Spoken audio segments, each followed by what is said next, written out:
السلام علیکم ناظرین، FMU کے SA چینل میں خوش آمدید۔ آج کی ٹاپ سٹوریز میں ہم بات کریں گے سعودی محکمہ پاسپورٹ اور امیگریشن جوازات کی جانب سے جاری کردہ ایک نئے بیان کے متعلق۔ اب سے کچھ دیر قبل سعودی محکمہ پاسپورٹ یعنی جوازات اور سعودی وزارت داخلیہ کی جانب سے اپنے آفیشیل ٹویٹر اکاؤنٹ کے ذریعے ایک نیا بیان جاری کیا گیا۔ سعودی جوازات کی جانب سے جاری کردہ اس بیان کے مطابق کرونا وائرس کے بعد سفری پابندیوں کی وجہ سے بیرونی ممالک میں پنس جانے والے سعودی شہری اور ان کے غیر ملکی رشتہ دار یعنی اہلیہ، بچے یا سعودی خاتون کا غیر ملکی شوہر اور ان سے جڑے خاص ملازمین، خدامہ یا سائق خاص وغیرہ بری راستوں یعنی بائی روڈ سعودی عرب واپسی کے لیے خصوصی اجازت نامے حاصل کر سکتے ہیں۔ تفصیلات کے مطابق پہلے مرحلے میں الخفی، الرقی، البتھا اور شافہت پل یعنی بحرین، امارات اور کویت سے لوگ سرحدی راستوں سے سعودی عرب آ سکیں گے۔ جوازات کی جانب سے مزید کہا گیا ہے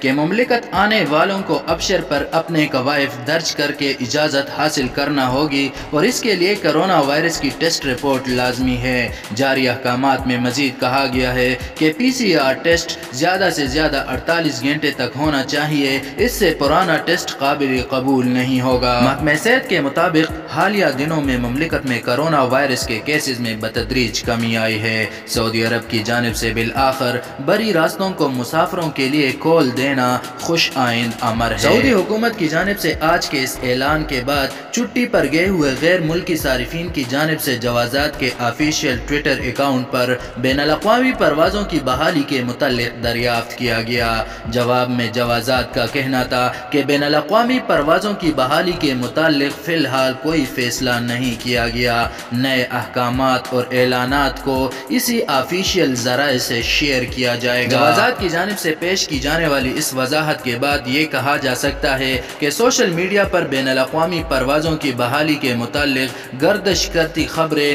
من گھڑت اور بے بنیاد ہیں۔ یہ تھی اب تک کی اپڈیٹ۔ سعودی عرب سے مصدقہ خبروں اور درست معلومات جاننے کے لیے اس چینل کو سبسکرائب کر کے بیل آئیکن کو دبائیں۔ اللہ حافظ و ناصر۔